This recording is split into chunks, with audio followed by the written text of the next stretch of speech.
қызметі жауынгерлік позицияда. Сіздер үздіксіздер, бірақ даңқ туралы ұмытуларыңыз керек. Сіздерді теледидардан көрсетпейді. Сіздердің туыстарыңыз бен достарыңыз жұмыстарыңызда не болып жатқанын біле бермейді. Күн сайын сіздер еліміздің әрбір азаматының тыныштығы үшін тәуекелге бел буасыздар. Сіздер отанымызда ең қауіпті және айлакер қылмыскерлерден қорғайсыздар.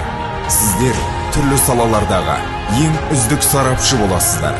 Сіздер бұрын соңда тіпті елестете алмаған жаңа технологиялармен жұмыс істейтін боласыздар. Сіздерді басқа есімдермен атайтынына дайын болыңыздар.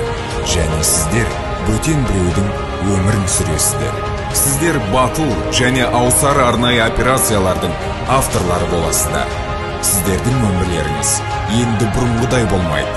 Бірақ біздің отанымыздың, азаматтарымыздың қауіпсіздігі сіздер үшін ең үздік марапат болады. Ұлттық қауіпсіздік комитетіне қош келдіңіздер.